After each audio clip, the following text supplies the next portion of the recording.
Well, what a great pleasure and an honor it is to be speaking to the North County Climate Change Alliance. I'm among clearly a very auspicious group of former speakers on this event, so I hope I do justice to the company that I'm within.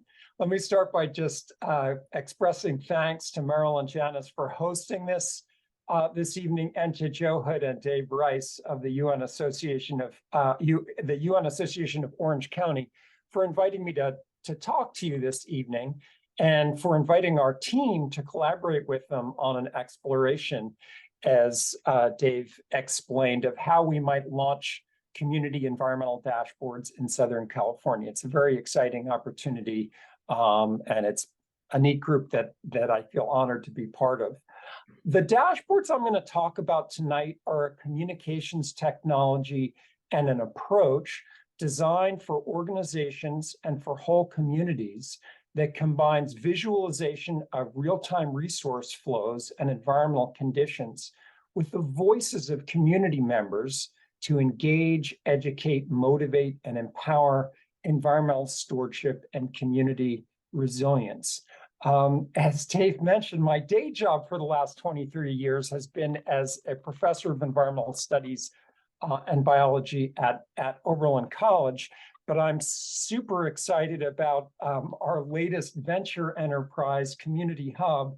This is a company we formed 4 years ago to develop and support software that allows other communities and organizations to more easily create all or part of environmental dashboard. So this can be informal if the moderators want to interrupt me at any point with questions that come in. I'm happy to field them, or we can hold off on questions till the end. You are seeing my screen, right? I just want to make sure you're seeing what I'm displaying. Okay, great, thank you. I'm going to start with what might seem like kind of a strange set of images to begin with. But what I want to do is to point out that for greater than 99.9% of the 50,000 years of modern human evolution, the decisions that we made as individuals and as members of communities were determined by direct and very intimate feedback we received from the ecological systems around us. Our ability to successfully acquire food, fuel, fiber, and shelter were all 100% contingent on responding to these cues that we received from nature. If you fast forward to today, North Americans spend over 90% of our lives within buildings, and we've lost many of the feedback cues that inform decision-making. What we do in our daily lives as individuals and communities are now pretty separate from nature. And one can make a case that bringing about a more sustainable relationship between humans and the rest of the natural world is likely to contingent on reintroducing some kinds of feedback that serve to reconnect us with the natural resources on which we depend. Now, it's not the case that feedback has disappeared from our existence. Ecological feedback still controls the natural systems around us. We are social organisms, which means that our own existence is contingent on psychosocial feedback among us. And of course, we build incredibly complex technologies that incorporate feedback. Here, the simplest of technologies, a room thermostat.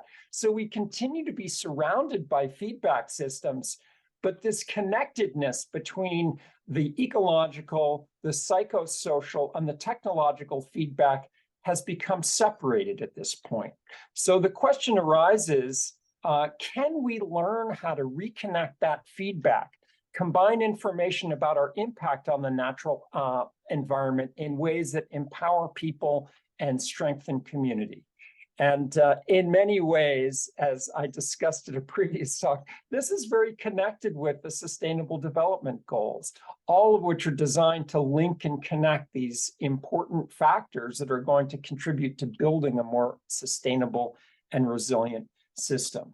So the question that I've been asking together with colleagues and students for over 20 years now is, how can we employ local information feedback as a communication technology to motivate and empower sustainability and resilience within communities.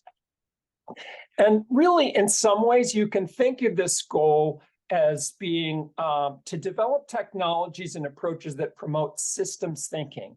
So systems thinking is a way of conceptualizing the world that focuses on relationships and interdependencies. A systems thinker is someone who sees them as part of this larger whole, an important agent acting to contribute to the benefit of that larger whole. There are sort of many analogs of this from a psychological perspective. One of those is we're trying to foster a sense of connectedness and belonging to social, ecological, and economic place. We're trying to situate individual decision-making within a larger community context.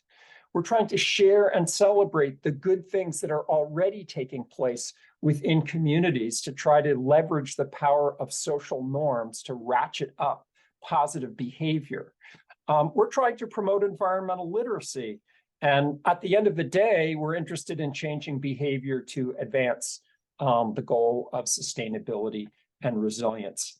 So in some ways, this communication technology we're working on, it's designed to connect all of these different agents acting within society, many of which are doing good work, working towards, developing a more sustainable society, but they're not connecting that information. We live in a world in which everyone has this communication device in our pocket. We spend much of our lives on computers, but in some ways, these kinds of technologies have done it at least as much to separate these important agents within society as to connect them. So what we're interested in doing is explicitly developing technology that serves as a connecting force between different entities within society. So we've been at this for quite a while. We started working on feedback, mostly within the built environment, metering electricity and water use within buildings. In 2000, we began developing something we called building dashboard technology for measuring that. We started this company, as was mentioned, Lucent, in 2004. That sold to Acuity Brands in 2018. That technology is still in existence.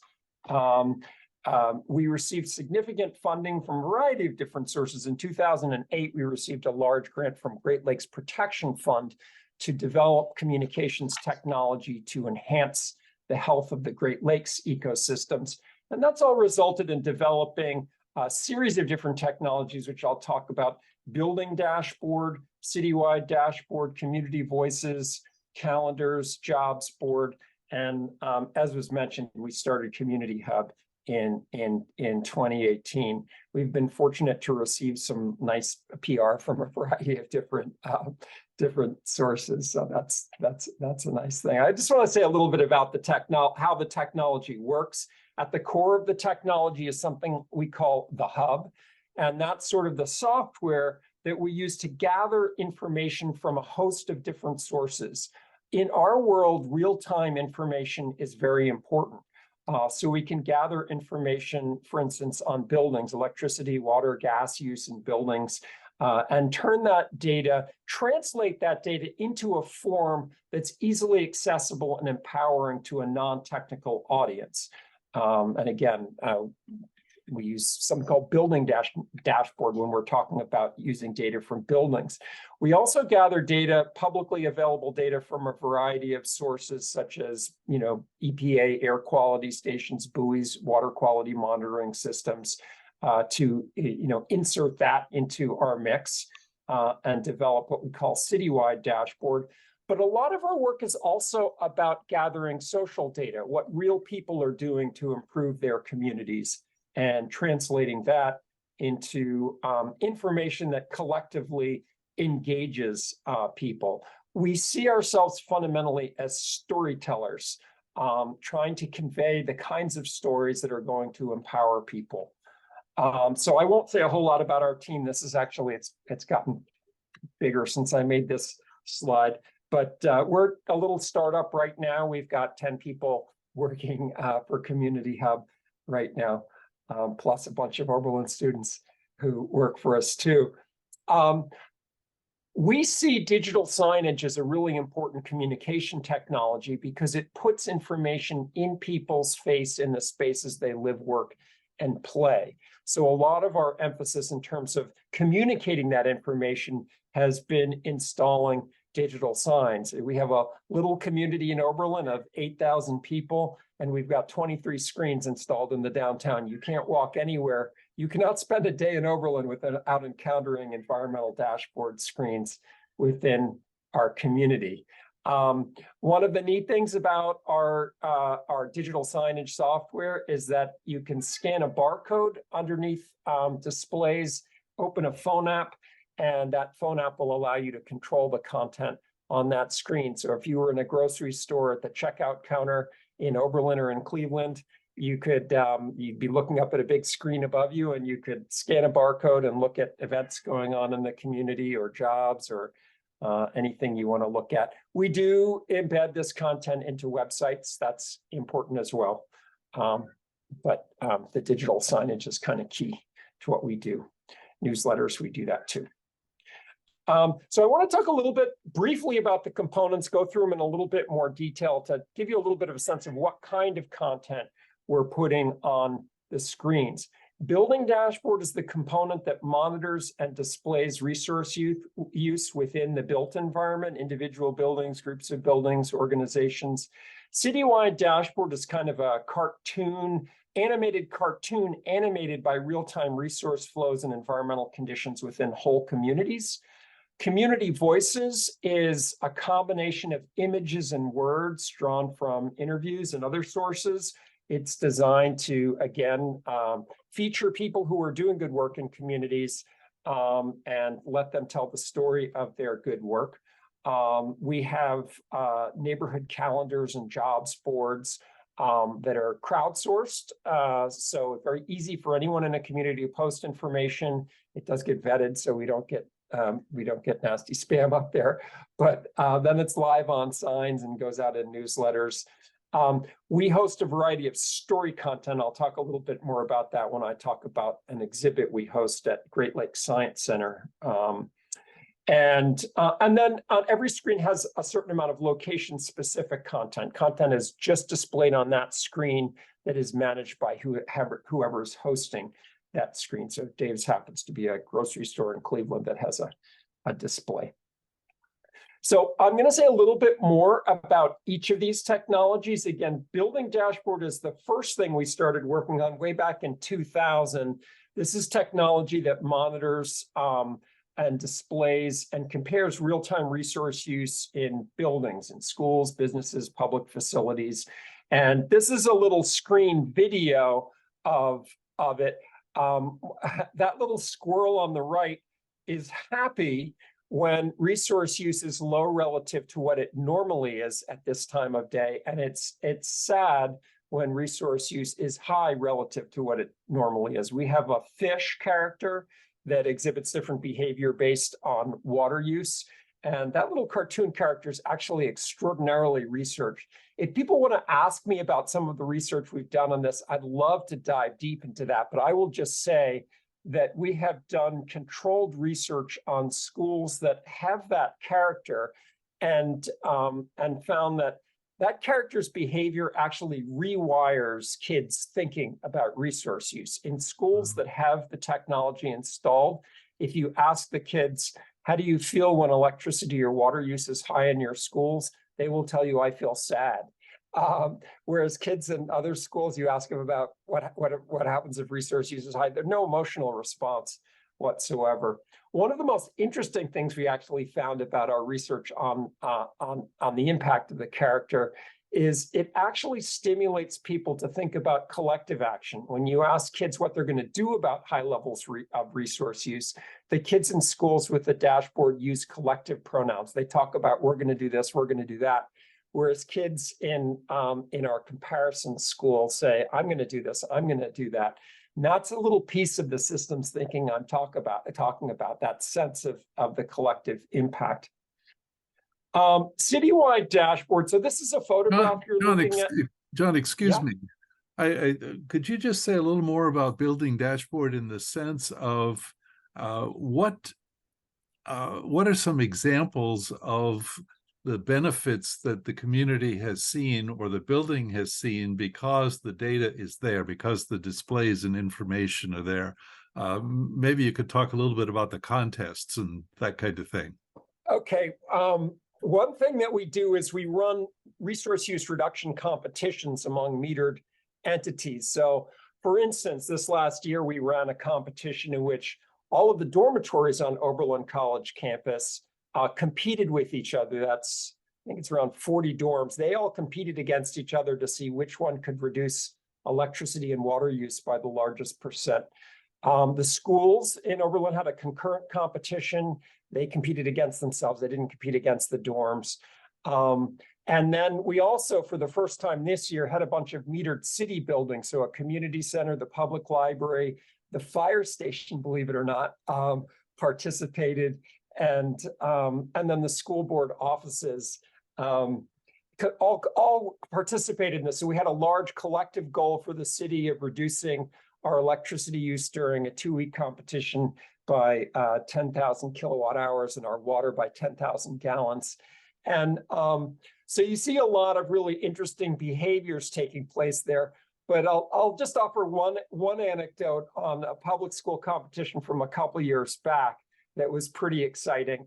I got a call from the principal of our elementary school saying, "Your technology is broken. The kids are really upset.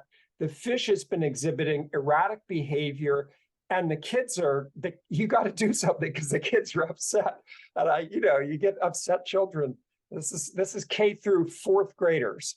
You get upset kids, and you got to drop what you're doing because you don't want that responsibility. And we looked into it, and we discovered there was a massive water leak in that school. It was below ground level. They had a hydronic heating system, and so it was basically the water in their heating system, but it was being replenished by city water. We got it fixed, and we calculated that they saved $23,000 that year in averted water use as a result of us fixing that leak. So that's one example. This year's competition, we found a big leak in the high school. So sometimes it's not about the competition so much, it's just getting a lot of eyes on the data and people noticing things they wouldn't otherwise note. We had a kid in our public school, in an algebra class, who did a project analyzing it's 10 acres of solar we have on the Oberlin College campus. And they invited me into the class to see their presentations. And this kid says, "I don't understand why solar, plateaus at about 11 and then just stays flatlines basically until 1. And I said to this kid, "You and I are the only people right now who know that Oberlin's 10 acres of solar is broken." No one else knows that, but you figured that out. So it's neat to kids engaged. I could talk about what we do within schools for a long time. I didn't really plan for that tonight, but you could ask me more questions on that. But at any rate, this is our little city of Oberlin. You're looking at an aerial shot of that. What we're trying to do with this is deal with the reality. Again, going back to the second slide I showed you, most people do not know where their electricity comes from. They do not know where their drinking water comes from. They do not know what happens when they flush their toilet. They don't know how that connects with the watershed. So this issues of choices that people are making in their schools, in their businesses, in their homes, how do we make this more evident and help people to understand how those decisions are connected with the community? That's where sort of this concept of Citywide Dashboard comes in. So this is Oberlin, the City of Oberlin Citywide Dashboard. Again, it's an animated cartoon. It's animated by flows of data.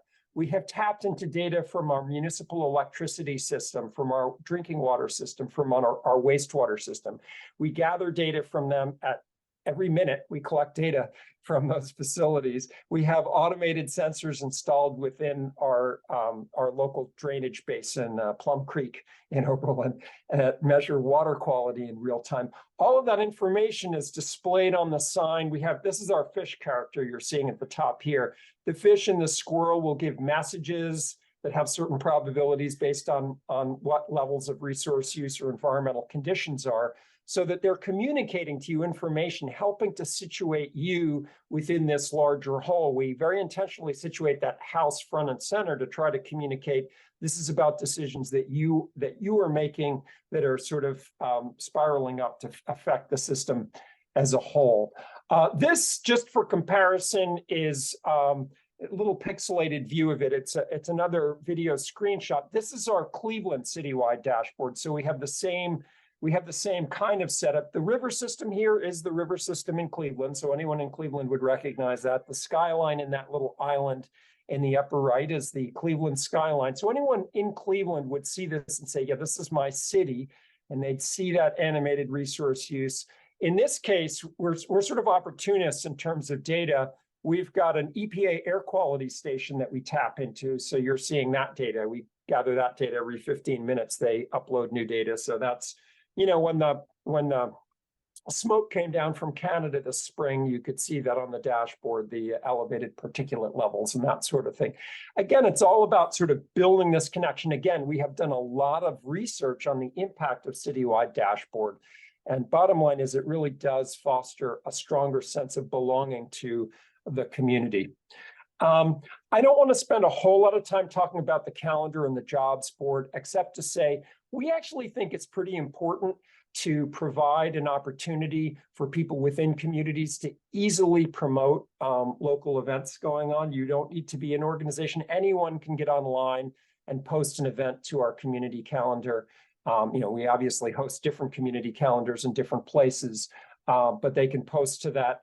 And it goes, they post a little bit of artwork and it gets formatted and approved by a moderator, and up it goes on the website and out in a newsletter every week. Same with the jobs board we created.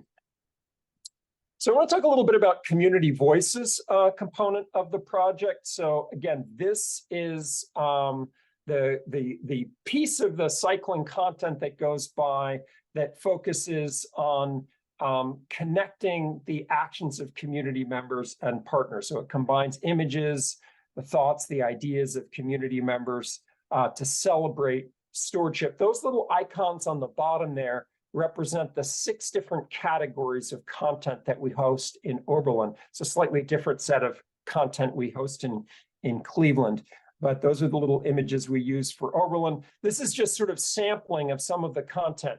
Point is, if you see some of our digital signage, we have hundreds of pieces of content, so they'll be randomly going by.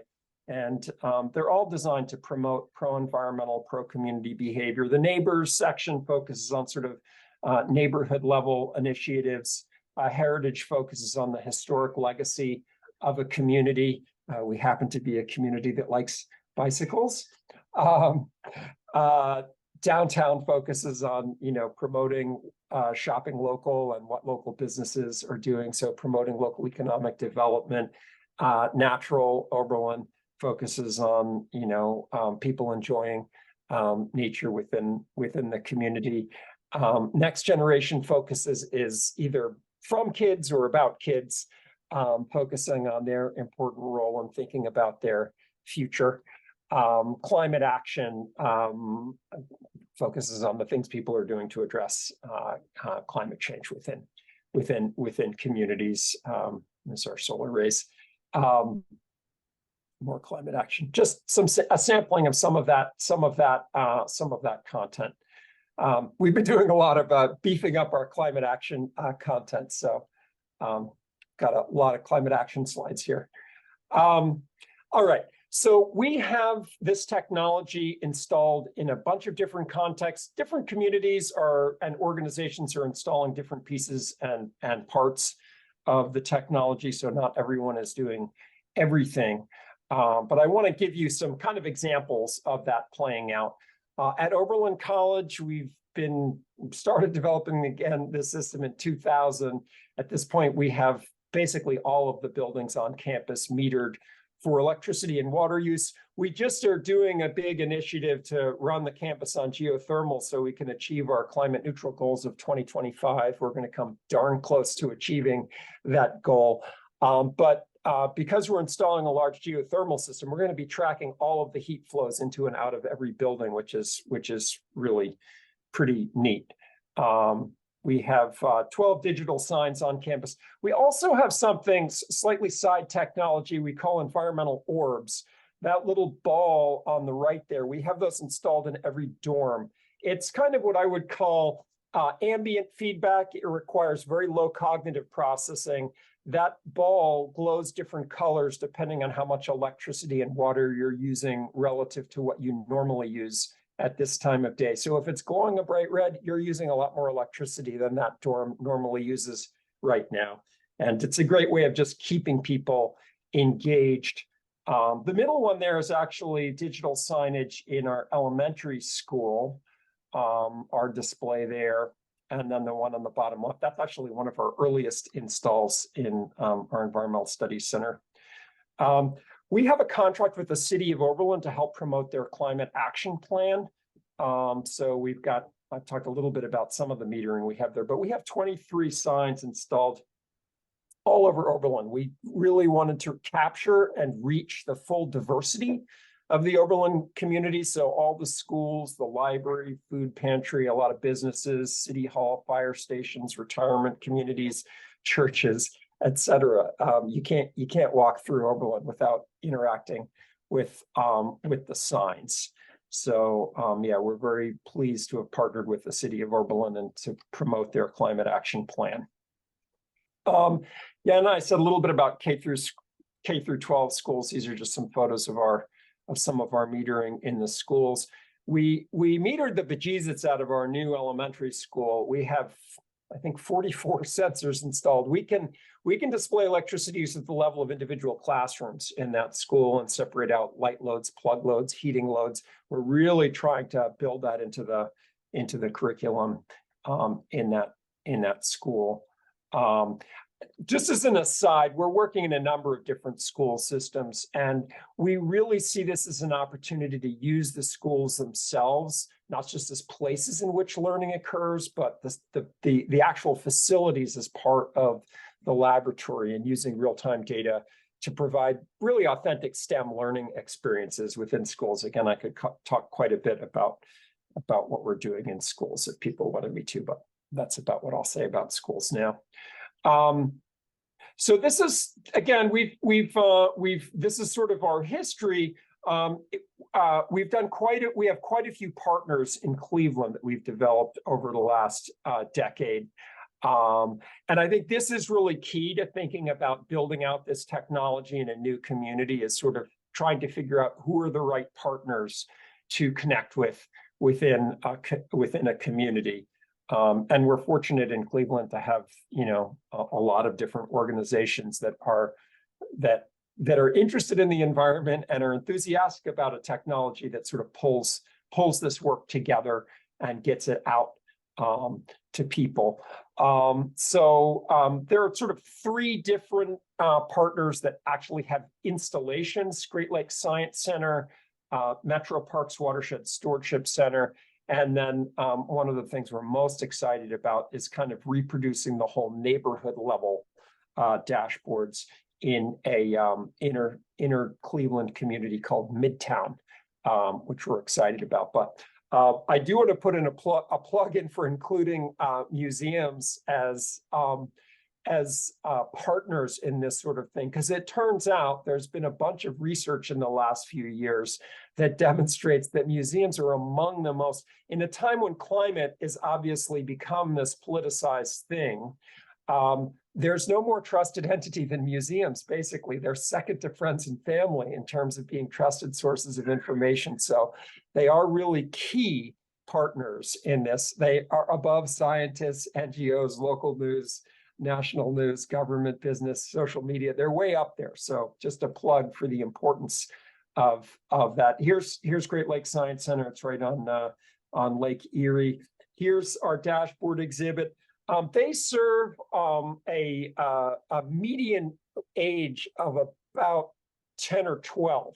So if this looks like kind of fun and cartoony, it's intended to be. That's their biggest audience in Great Lakes Science Center. Those two screens both display different kinds of content. The one on the left shows community voices content. The one on the right is interactive data. We meter the Science Center itself, so we have data on electricity use, water use, electricity generation by wind turbine, solar array that they have there, heating, ventilation, and air conditioning. We got all that there. There's our theme in front of our display there, touchscreen display in Great Lakes Science Center. One of the things we actually started doing during the pandemic is, because people didn't want to touch public screens, we actually developed a phone app so that you can control things with the phone. And then we realized, hey, this is actually a super cool thing. We can have this interactive signage everywhere without installing touch screens, because people can just scan a barcode and then open the controller on their screen. So these are 6 stories that we display on Great Lakes Science Center. We use real-time data visualizations as sort of part of that storytelling to tell the story about energy use in the Science Center, in people's homes, water use, renewable energy generation, climate action, air quality, lake water quality. All of that is sort of part of that exhibit. Don't want to go into detail here. We are capturing data from a lot of different sources for that display. So these are some of our data partners who are delivering data to us for display on the screens. I do want to say a little bit about Midtown, because again, it's kind of an urban analog of what we've done in Oberlin. It's a pretty new project. We started it in 2021. And we've already developed quite a bit of content for this. I shout out to Cleveland Foundation for funding this, all of our work in Cleveland. But we've already got 3 screens installed, and we have about 10 partners who are sort of in the pipeline to get screens up in this community. So that's kind of where we are. This is our first one that went up into this wonderful supermarket. Supermarkets are a great place to have screens above checkout counters. So this is above the checkout counter. That's an example of the barcode. If you got out your phone right now and could photograph that little barcode, you would actually be controlling the screen in Dave's Grocery right now. Eventually we'll have it so you can't do it from far away, but yeah, that would control it. That's the little screen controller that young woman has there. I don't want to go too deep into like the details of the digital signage, but it plays through a home loop of content, which includes community voices, citywide dashboard. It includes some story content on the local community, jobs board, community calendar, and then the location specific content for that. If you open up a controller, it then allows you to add other information to the screen. So all of the content we developed, for instance, for Great Lakes Science Center is also available on the Midtown screens. It's not in the home loop rotation, but once you open your screen controller, you have access to that content. Maybe I'll just pop this open for a second. This is the content that's actually, well, it's close to the content that's actually displayed on that screen. So it just shows you, this is sort of the presentation. I'm gonna speed up how fast it goes through, but it explains what it is. It includes the barcode there, so you could scan it there, explains how you use the controller, partners, and then it's gonna go through some of this content. So this is some of the unique content for the Midtown community. So totally different from the content for Oberlin. All of this needs to be local to, allow people to see people like them, people in their community, people who they know. So this is just some of the content. Again, we have a slightly different branding for the iconography for this than we're using in Oberlin. Just again, it's similar content categories, but totally different content for this. The Midtown community is a principally African-American / Asian community. It's sort of between a historic African-American neighborhood, the Huff, and then Asiatown. So it's designed to feature them. Anyway, I'll escape from this and go back into my other presentation. That was sort of just a demo of like, if you were in Dave's, that's some of the content in the home loop. Again, you just scan the controller, touch it, and you'd be in content, and there can be sub menus within there I don't want to go geek out too much on this, but I will say the phone app also, you can open on the phone app a lot of the apps directly on your phone. So you could look at the community calendar, you could look at Community Voices content, you could subscribe to a weekly newsletter. So I want to land actually by just talking a little bit about this. Actually circles back to some of the conversations that we've been having with Joe Hood and with Dave Rice at the UN Association of Orange County, just thinking through what are the criteria that are going to make for a pilot community that might be successful in that. So this is sort of just stuff emerging from that conversation. A lot of these things are things we've learned through our work over the years, but as we think about, what would make a good place to start this community, you're obviously looking for a community that would be a good model for future expansion. You're looking for a community that has the potential for real diversities in partner organizations, from government to NGOs to businesses, K through university education, cultural organizations. You're looking for a receptive space in which to install displays that are going to reach the full diversity of the community you're working with. When we started in Oberlin, we actually constructed an independent group of citizen group to help us prioritize where is it that we should install our screens first to achieve that diversity level. And they prioritized schools, the library, and the food pantry as the most important places to install screen first, knowing that the library, for instance, and the schools in particular, everyone in the community is sort of in those spaces. And so great place to reach that, that whole community. Very important to figure out what kind of team you get together to implement something like this. Thinking about the neighborhood in particular where you install it first. And then also on the data level, thinking about availability of data. Can we put together a good set of data sources that would make for compelling data visualizations for something like Citywide Dashboard? So maybe I'll land with just one last slide on some of what we've learned. Again, wasn't intended to be a research talk, so I'm not going into like the details of how we do research. My closest collaborator on this project is a social psychologist. So we're sort of combining information about resource flows with what we know about how people operate. And what we figured out is the technology does increase awareness of resource flows. It does promote a variety of different metrics used to assess systems thinking, expands people's sense of connectedness to nature. It does increase a sense of emotional connection between people and resource use. It does positively promote social norms. We've done quite a bit of research I didn't mention on community voices, how that affects people's sense of whether other people in the community are engaged in positive behavior, which is one of the best predictors of whether you're going to engage in positive behavior. And it does accomplish that, expands commitment to action. And especially through these competitions, we have substantially reduced water and electricity use, and just made people care more about it. So I'm gonna land there actually. I think I'm about on time. So I'd be very happy to answer any questions that folks have. Maybe I'll go ahead and stop my screen share so we can all see each other a little bit better. Well, John, that was a big drink of something. Incredible information. Hopefully not Kool-Aid. Not Kool-Aid, at least not unhealthy Kool-Aid. Thank you so much. Wow.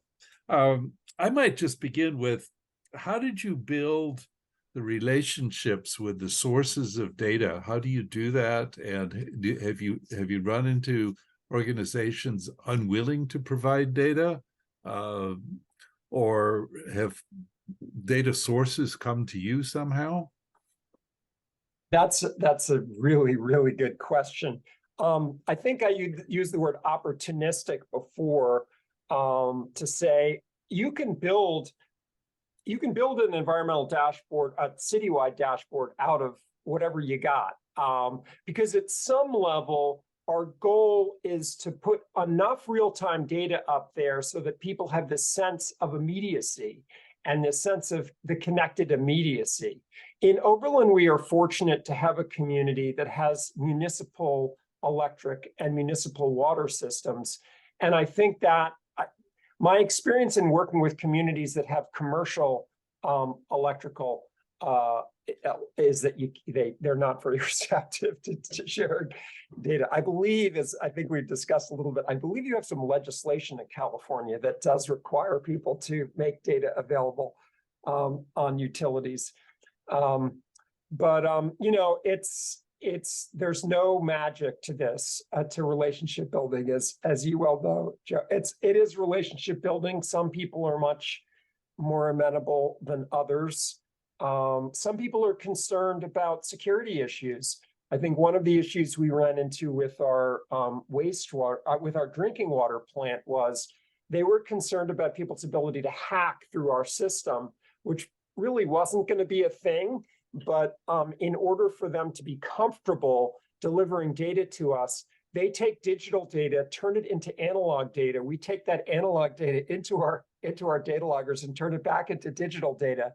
But as I said to the then director of our wastewater treatment plant, anyone hacking from our system into their system, it would be like hacking into an incandescent light bulb, because that's basically the kind of data we're getting from them. But, you know, that's what they were comfortable with. Our wastewater treatment manager was much more comfortable opening up his system and delivering data to us directly. You know, you work with what people are willing to do. You know, for EPA, EPA maintains these air quality stations throughout the country, and they make data available through something called Air Now. And we've developed an integration in Community Hub for Air Now. So we could capture whatever stations you've got. We can just slurp that data right in. We've also built an integration with USGS data on water quality, so we can slurp that data in. So we're beginning to develop some tools for slurping data in from some of the larger data sources that might be available. Fantastic. Thanks. Janice? A question from Jim is, does your system have any real-time monitoring and reporting of methane releases? No, we don't currently have that. If we had a data source, no. The simple answer is no, but what I want to say is one of the things we're super excited about is there's some people have developed some new particulate monitoring technology. It's about the size of a hockey puck that's Wi-Fi enabled. Looks like Meryl might even be familiar with that, or you're nodding your head. It's some very new technology. And what we'd love to do, so right now our particulates in Cleveland are only from they're only from the EPA station. But there's some folks we're collaborating with in Cleveland who intend to install lots of these hockey puck size things. And for us, that would be a gold mine, because we could go spatial in our display of data. And I kind of see particulates. I mean, air quality is one of the most major health hazards that people experience in terms of environmental impacts. And you can essentially, if you have enough of these installed, you essentially create maps of environmental injustice going on within communities, and you can incorporate that into these displays. So we're very excited about working on that.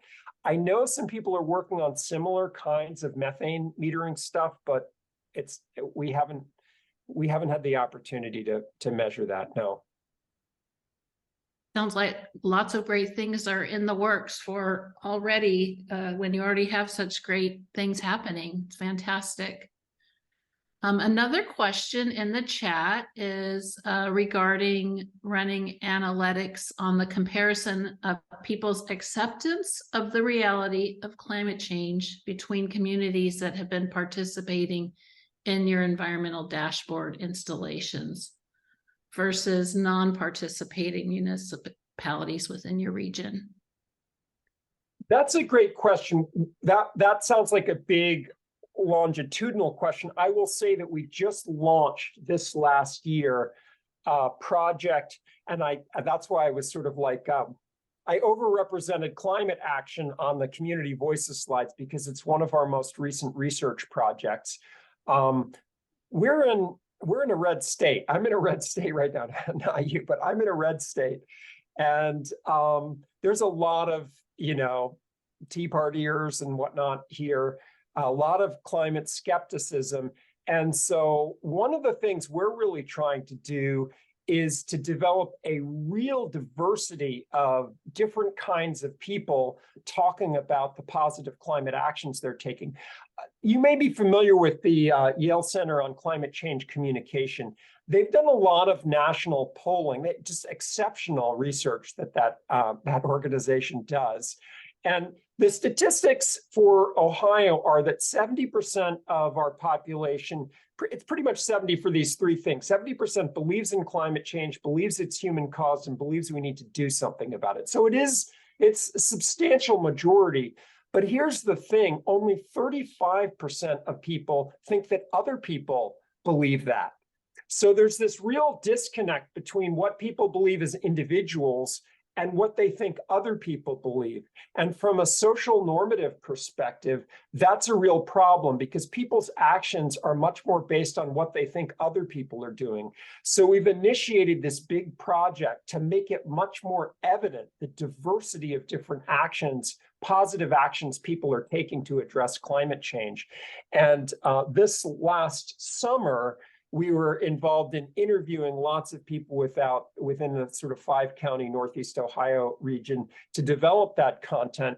But once we have that content developed, our intent is to turn around and use that for research to see if we see changes in, this is something we've seen with other community voices content, is change in social norms around whatever we're displaying. So what we expect and hope is you deliver this content of all these different things that people from farming communities to manufacturing communities, people who are in union, people who are on the right end of the political spectrum, all these different things people are doing to address climate change, to see if we can nudge social norms around that sense that people are taking action. Because I think that's one of the real challenges right now, is that sense of momentum that not only is this a horrible thing happening, but people are doing something about it. And I could be one of those people doing something about it.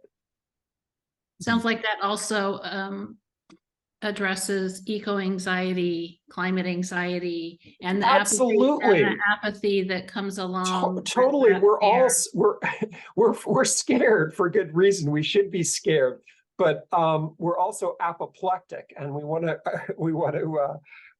get beyond that and give people the sense of there are things that other people like me are doing, and I could be doing those things, and I'd feel better as a human being if I were doing those things. That's great. And I'm a recently retired educator, so I know how important that is for young people as well. Yeah, this next generation, giving them hope. I feel like as an educator, that's one of my central jobs. I need to tell people the truth, but I need to give them hope. If I'm telling them the truth and not giving them hope, I am not accomplishing my job. Exactly. Joe, I'll toss it back to you. Thanks, Janice. So, John, if we were to take a city's climate action plan and identify metrics for each of the elements of the climate action plan, I assume we could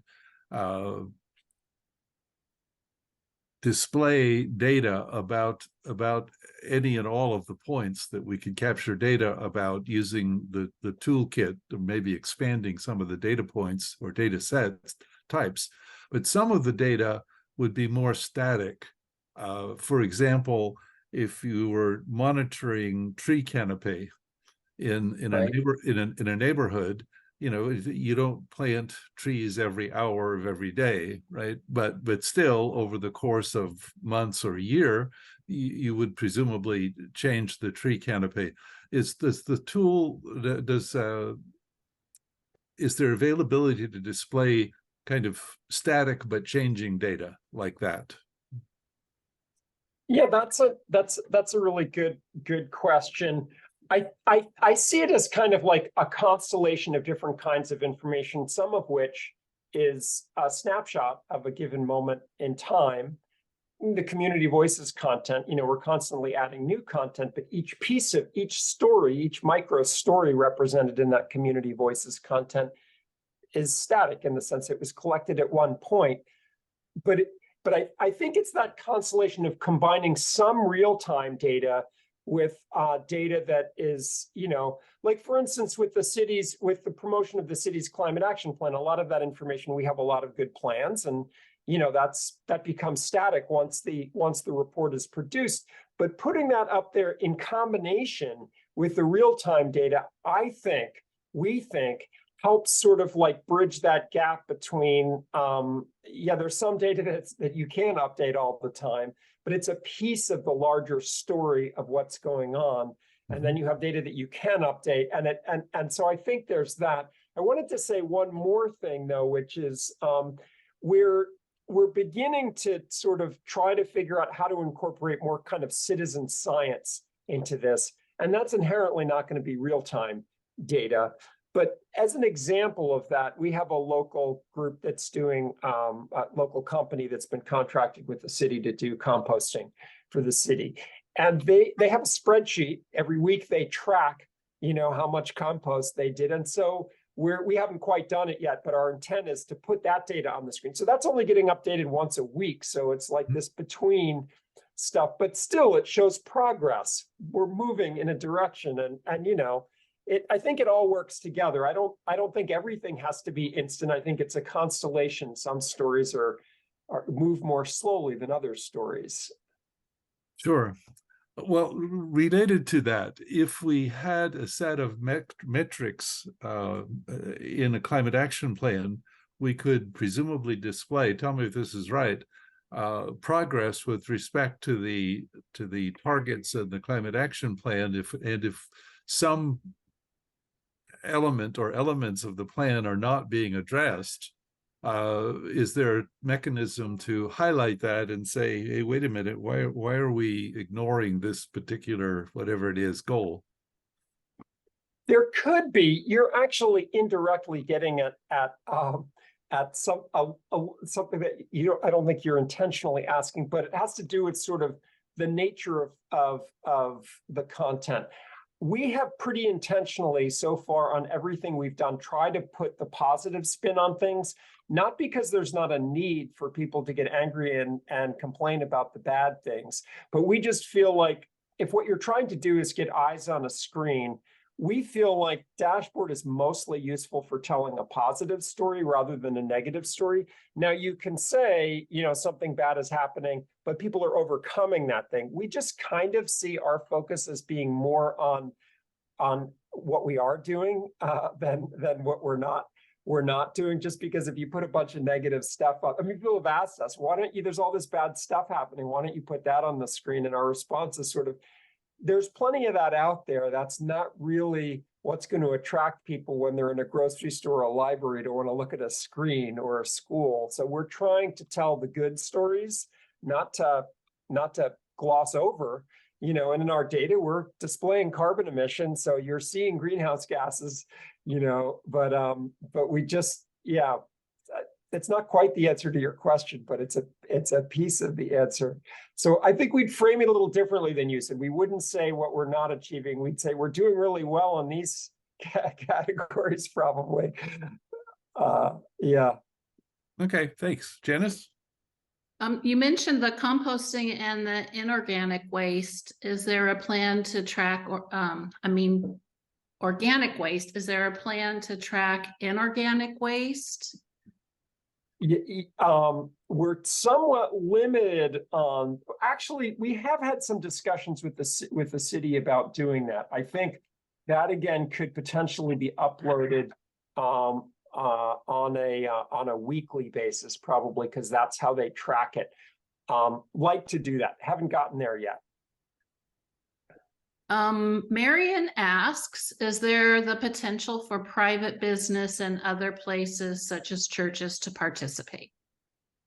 Yes, absolutely. The way, So this kind of gets at a little bit of a revenue model for how this would work. So obviously, we're trying to create software that would be available to other communities, but we need to support software engineers. We are working towards being a benefit company so that our mission is focused on at least as much on improving the world as it is on a bottom line. But bottom line is you do need to pay people to do their work. So companies who are good actors, potentially have an important role to play in funding these things among other things. So there's certainly been interest from businesses. I was talking with Moen, who happens to be the faucet company, who happens to have their headquarters in Cleveland. They were interested in potentially doing a display in their lobby, so that's a possibility. I feel like there was a piece of your question that I haven't answered yet that I've lost someplace along the way. Potential for private businesses and churches, other places. Oh, churches, right. We have a church in Oberlin who has a dashboard in their lobby, and we're happy to have them have a dashboard. We do have posting policies for the public screens that you are not allowed to post content in the community calendar that promotes a particular religion or promotes a particular candidate or issue. So we try to stay out of political partisanship and promotion of a particular religion. But lots of churches in the community post stuff on our dashboard about discussions or events they're hosting in their church, and we're happy to have that content.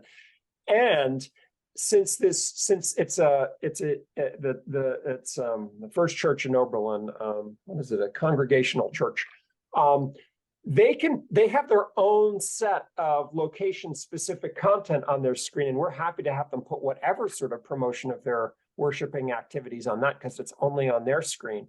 So they get that combination of putting the content that's relevant to their congregation on their screen together with all this community content.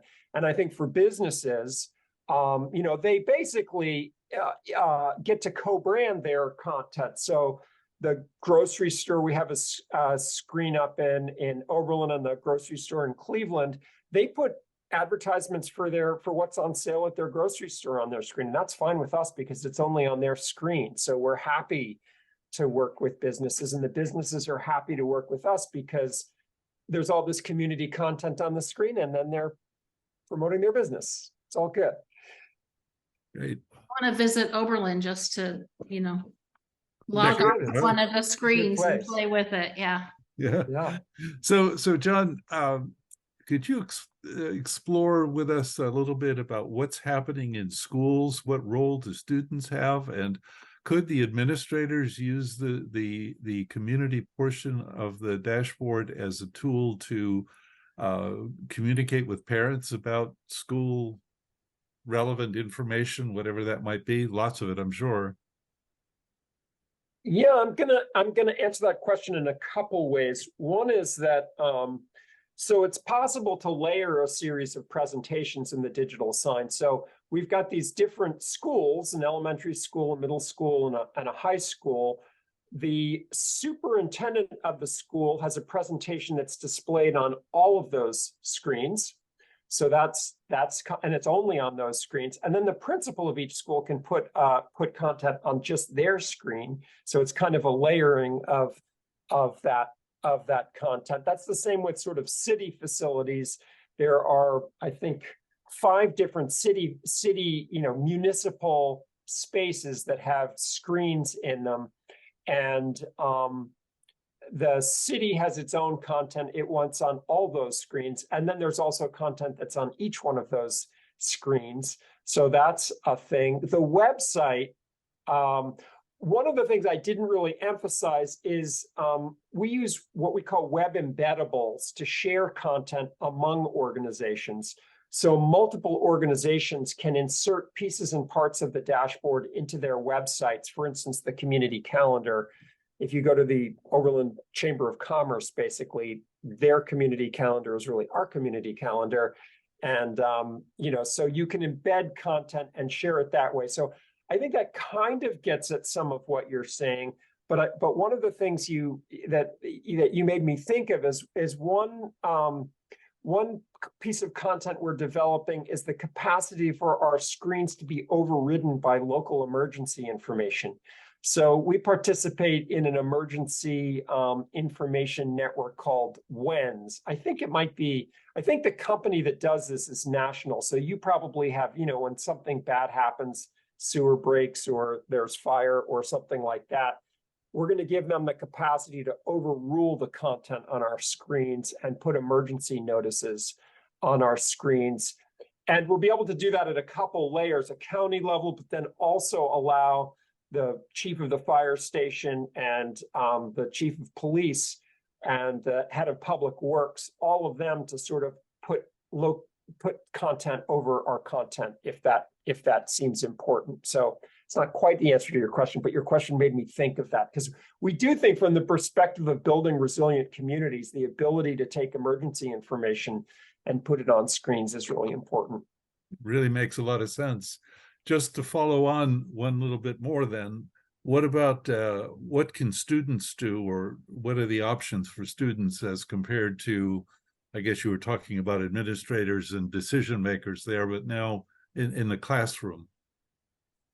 Well, I didn't really get into it because it wasn't the nature of this presentation, but we've developed a whole repository of curricular materials for kids. We're going to need to redevelop them because we're redeveloping the software a little bit, but we've worked with several iterations of teachers to develop this, public school teachers, to develop this sort of swath of content that again allows for the challenge of teaching science in, frankly, K through college, it's not just K through 12, is giving students really authentic questions. For me as a scientist, to me, the fundamentals of teaching science is engaging students in asking and answering questions for which answers are not already known.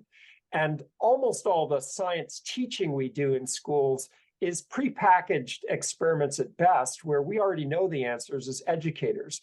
But you put data on how much electricity and water different buildings are using in front of kids, and they will almost instantly find anomalous patterns and sort of begin asking questions about why is this the way it is.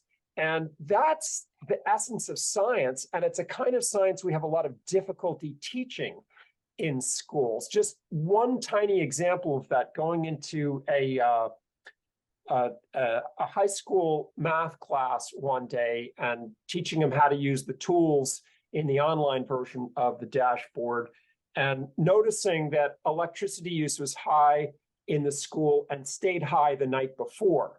And I'm not an expert in that school. I couldn't tell the students why that had happened.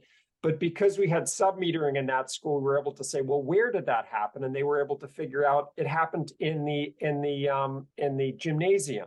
And then within 5 minutes of seeing this anomaly in the data, students were able to figure out there was a volleyball game there the night before.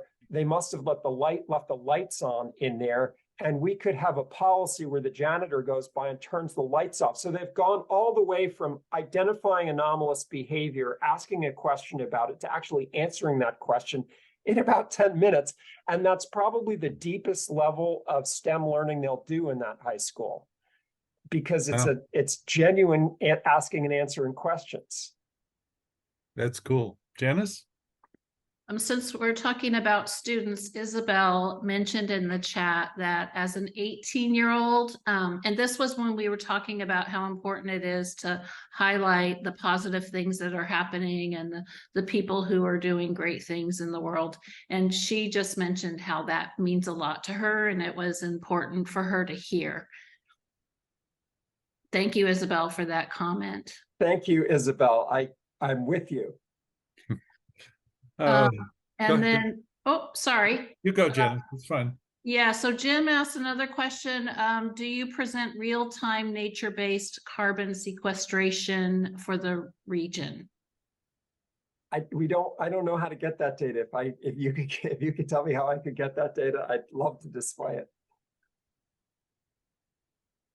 Okay, I'm scrolling through Joe, and I don't see any other questions. I do see a comment from Elizabeth that she was great presentation, loved the dashboard, and that the presentation was very interesting.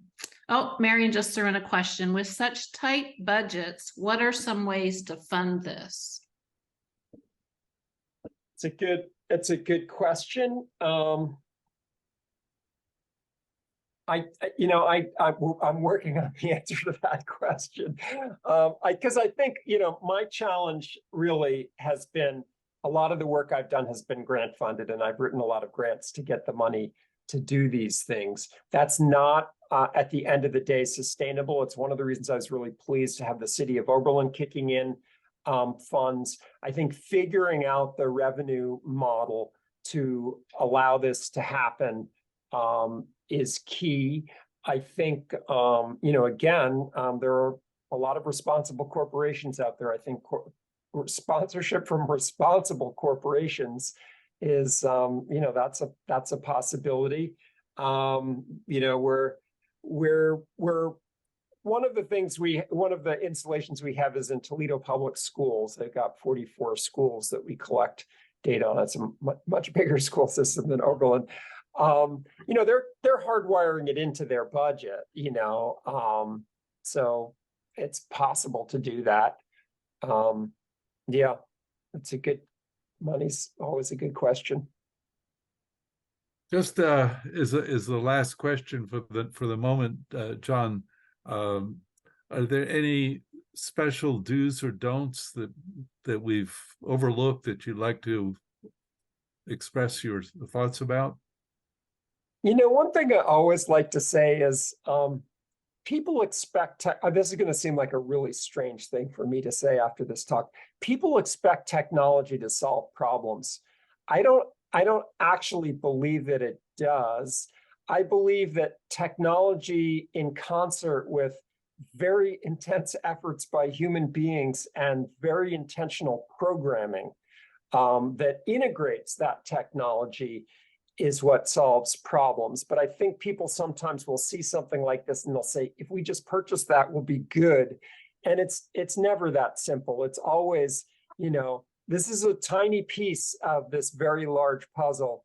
We're all, your group, many groups around the country are trying to solve it. It's a tiny piece of it. I think it's an important piece of it. I've obviously put a fair amount of my life into sort of developing this piece of it, but I don't want to push it as being more than what it is. It's all that content in things like community voices, which is actually what real people are doing, which is going to change us. The people have to be doing that. There's no techno fix for anything. I mean, it's a lot of technology that needs to be part of that solution, but it's, at the end of the day, it's about people like you and hopefully me who are working every day and trying to find technologies that help them do that. But it's not, the technology isn't going to do it, Dashboard or any other technology.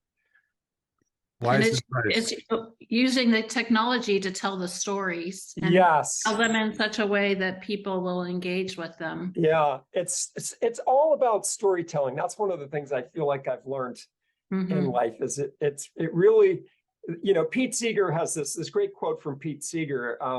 Solving the world's problems is about finding the good stories and then letting them be known.